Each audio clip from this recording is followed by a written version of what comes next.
There's this old Jewish retail expression that I love repeating, and it goes like this. If it's raining, we all get wet. And at the moment in tourism and retail, there is no rain and there is no harvest for anyone. And that's including the major chains and the major shopping centres, who understandably never publicise their trading woes because they keep that for confession season, their AGMs. If you look at Broadbeach, take that as an example. That's a precinct that you'd say would be stronger and more consistent than many of the others. It has a good size shopping mall, the Oasis. It has free parking underneath. It has eateries, restaurants, bars. It has the largest and most popular surf club on its doorstep. It caters for the convention centre, Pacific Fair, Star Casino, who have all spent hundreds of millions of dollars improving their offering. And plus it's got light rail pulling people from Southport and Surfers, where most tourists stay, right to their doorstep.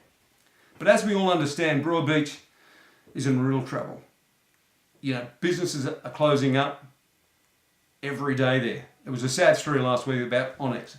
It's a bar that's been there for 10 years, bar, restaurant, cafe, been there for 10 years. Good management, good reputation. No business. High costs. Got to close. Look, and this is one thing I concede readily. There is no absolute truths, only different perspectives. And recently I've been talking to tourist heads and some civic leaders. And they are, let me make the point, they're reasonable people, they're well-intentioned, they genuinely love the Gold Coast, and they think we have a great product. But sometimes it's like we're looking at this Cubist painting of the Gold Coast. It's colourful, abstract, bright, and we're all seeing and interpreting different things. But there's one thing we definitely don't agree on. How it's hanging.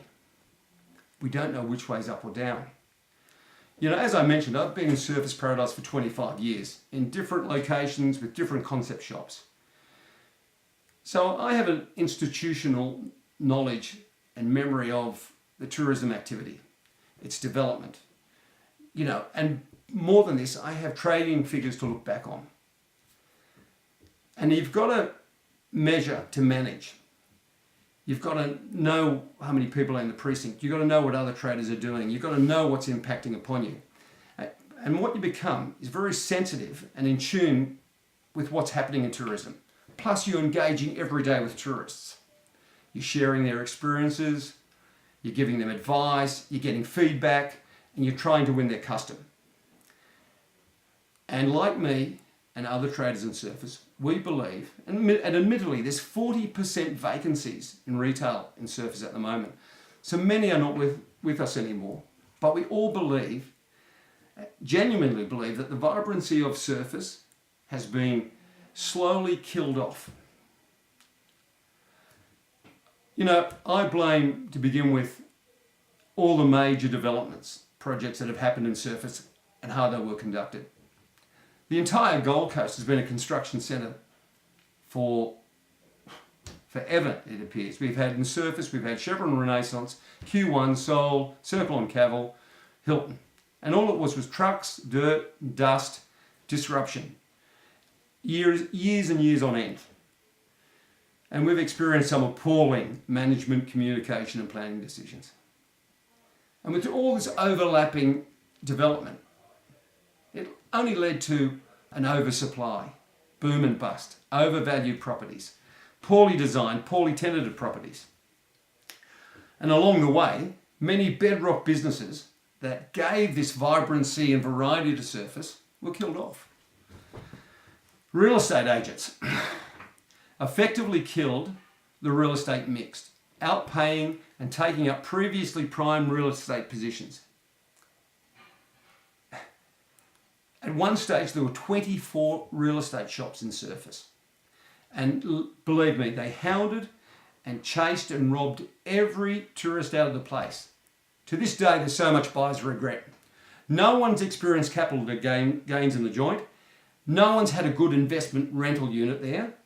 Thanks to body corporate and rates, it's killed that.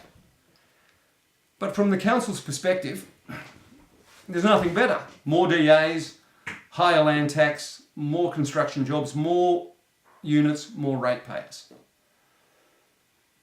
And this is the one thing we should give credit for Surface doing over all these years. It has provided the lion's share of jobs and revenue for the city.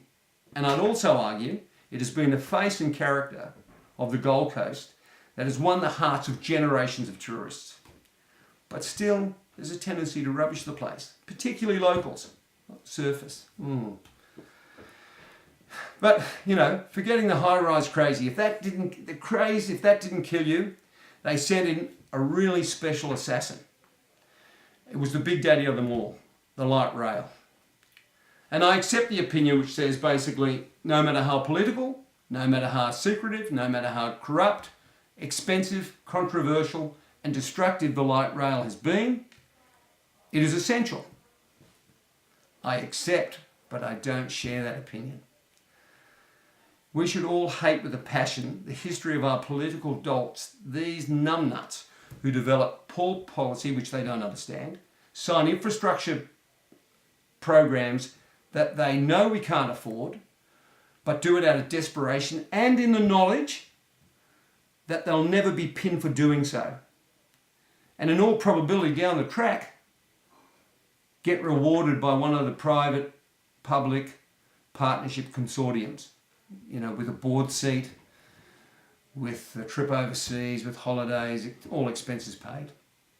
And we know it happens everywhere. Canberra and Sydney have light rail disasters on their hands at the moment. And they're possibly doing it worse than we did, which is a real feather in their cap.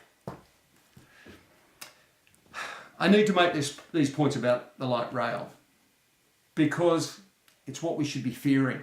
And it's the third stage. And it's how it's going to crush the ambience, destroy the character of Burleigh. And Burleigh at the moment is so important. It is the best precinct on the coast. Locals love it, tourists love it. We should jealously protect it.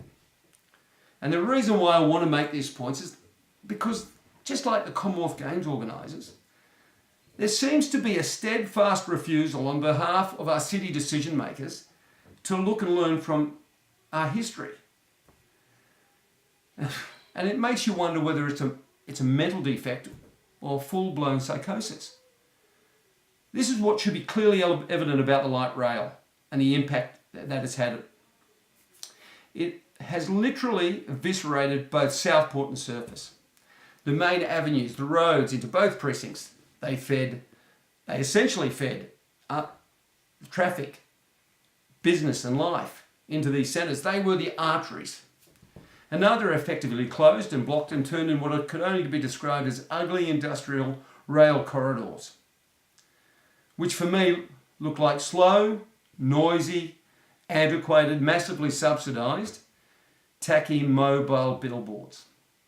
And then there are the traffic lights every 100 metres or so. No drivability, no access, with parking being difficult, limited and pricey. Loading zones have been taken away en masse, and supposedly we now have a couple of the worst intersections in Queensland thrown in for good measure. We should at least publicise these as tourist attractions.